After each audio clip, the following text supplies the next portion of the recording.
বিয়ে একটি সামাজিক প্রতিষ্ঠান।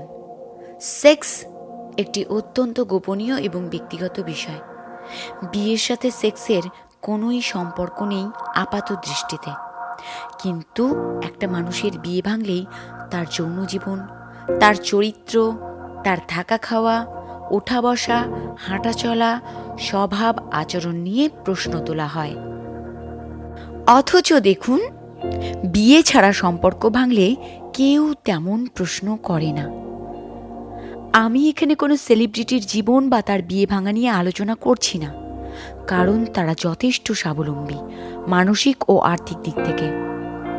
আমি এখানে রণবীর কাপুর, প্রসেনজিৎ বা শ্রাবন্তীকে নিয়ে কথা বলছি না। তাদের জাস্ট ছেঁড়া যায় কে তাদেরকে ট্রল করলো আর কেই বা তাদের পক্ষ নিয়ে তাদের সমর্থনে কথা বলল। আমি এখানে আমাদের, অর্থাৎ আপনার আমার সাধারণ মানুষের কথা বলছি।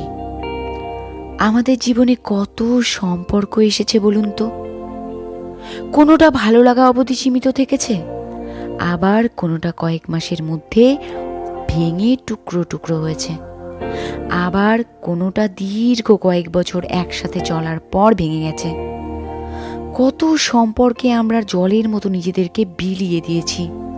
কত সম্পর্ক ভাঙার পর আমরা চোখের জল মুছতে মুছতে অন্যের কাঁধে মাথা রেখে ঘুমিয়ে পড়েছি। কোনো কোনো সম্পর্কে বন্ধুত্বের চেয়েও আমরা একে অপরের জন্য অনেক বেশি কিছু হয়ে উঠেছি। আবার কোনো কোনো সম্পর্কে আমরা শারীরিক হয়েছি। কোনো সম্পর্ক হাজারটা প্রতিশ্রুতি দেওয়ার পর জাস্ট ভেঙে গেছে। প্রতিটা সম্পর্ক ভাঙার পর আমাদের কাছের মানুষরা আমাদের সামলেছে।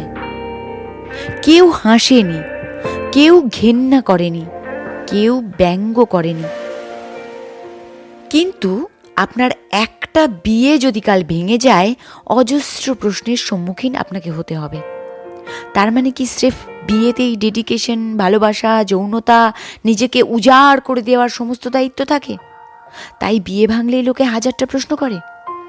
প্রেম, ব্রেকআপ, সম্পর্ক ভাঙলে তো লোকে এত বেশি প্রশ্ন করে না। তোতে ব্যাপারটা হলো সব কিছুতেই ডেডিকেশন লাগে। একটা সম্পর্ক করতে গেলে নিজেকে উজাড় করে দিতে জানতে হয়, বিশ্বাস করতে জানতে হয়, ভালোবেসে নিজেকে তার মনের রঙে রাঙিয়ে নিতে জানতে হয়। কিন্তু আসল কথা হলো, ভালোবাসায় কোনো স্বীকৃতির প্রয়োজন পড়ে না।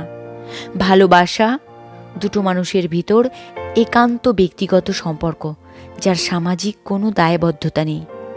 ভালোবাসায় নিজেদের ভেতর দায়বদ্ধতা অবশ্যই আছে, কিন্তু সমাজের প্রতি ও দুটো পরিবারের প্রতি কোনো দায়বদ্ধতা নেই। তবে বিয়ে কিন্তু একটি সামাজিক প্রতিষ্ঠান, যা দুটো পরিবারের ভিতর গড়ে ওঠে। বিয়ে কিন্তু নিজেই একটি সামাজিক স্বীকৃতি। একটা বিয়ের যথেষ্ট দায়বদ্ধতা থাকে। হুটহাট বিয়েও করা যায় না, আবার হুটহাট বিয়ে ভাঙাও যায় না। ইনফ্যাক্ট উচিতও নয়, কারণ ওই যে বললাম, বিয়ে একটি সামাজিক স্বীকৃতি, যার মধ্যে গোটা সমাজ ঢুকে আছে। যেখানে সমাজ আছে সেখানে মানুষ স্রেফ নিজেদের ইচ্ছেতেই যা খুশি তাই করতে পারে না। যা খুশি তাই করতে গেলেও দুটো পরিবারের পারমিশন লাগে। বিয়ের পর সম্পর্ক ভাঙলে তাদের দুইজনকেই আইনের পথে হেঁটে যেতে হয়, ডিভোর্স নিতে হয়। অথচ বিয়ের আগে হাজারটা প্রেমের সম্পর্ক ভাঙলেও কোনো আইন বা কোর্টের দ্বারস্থ হওয়ার কোনো প্রয়োজন নেই। সবচেয়ে বড় কথা, বিয়ে একটি প্রথা, একটি রীতি, সমাজের তৈরি করা একটা নিয়ম। সেই কারণেই বিয়ে ভাঙলে আপনার আশেপাশের মানুষ ও সমাজ সেটিকে ভালো চোখে দেখে না, এবং সেটাই স্বাভাবিক। আর ঠিক এই কারণে বিয়ের পর 14 গন্ডা বাচ্চা হলেও আপনার দিকে কেউ আঙুল তোলে না। অথচ বিয়ের আগে কেউ স্বেচ্ছায় মা বা বাবা হতে চাইলে তাকে হাজারটা ব্যঙ্গ, ট্রল, বাজে নোংরা কথার সম্মুখীন হতে হয়। যখন একটা গোপন, একান্ত ও ব্যক্তিগত সম্পর্কের উপর বিয়ের শিলমোহর পড়ে, তখন সেটা গোপন, একান্ত বা ব্যক্তিগত থাকে না। হ্যাঁ, আপনি আপনার পার্টনারের সাথে বন্ধ ঘরের পেছনে ব্যক্তিগত মুহূর্ত কাটাতেই পারেন, কিন্তু কয়েকটা মুহূর্ত ছাড়া আর কিছুই আপনাদের ভেতর ব্যক্তিগত থাকে না। সবটাই আপনার পরিবার ও সমাজের অংশ হয়ে যায়। তাই একটা বিয়ে জাস্ট করতে ইচ্ছে হচ্ছে বলেই করা উচিত নয়। আমরা কম বয়সে অনেক ভুল করি, কিন্তু বয়স বাড়ার সাথে সাথেই নিজেদের মানসিক আবেগের উপর যথেষ্ট নিয়ন্ত্রণ রাখা উচিত। ভালোবাসা, ভালো লাগা আলাদা ব্যাপার, কিন্তু বিয়ে করে একসাথে থাকতে গেলে দুজনের ভেতর অনেকটা বেশি বোঝাপড়া থাকা উচিত। দুটো মানুষকে সারাদিন সহ্য করতে পারার ক্ষমতা থাকা উচিত। দুটো মানুষের ভেতর অ্যাডজাস্টমেন্ট থাকা উচিত, এবং সবচেয়ে যেটা বেশি প্রয়োজন সেটা হলো দুটো মানুষের ভেতর বিশ্বাস, একে অপরের প্রতি নিখাদ বিশ্বাস, যেন চোখ বন্ধ করে ভিড়ের ভিতর হাঁটলেও মানুষটার গন্ধ চিনতে পারা যায়। তাই শুধুমাত্র ভালোবাসি বা ভালো লাগে বা বয়স হয়ে যাচ্ছে বলেই বিয়েটা করা উচিত নয়।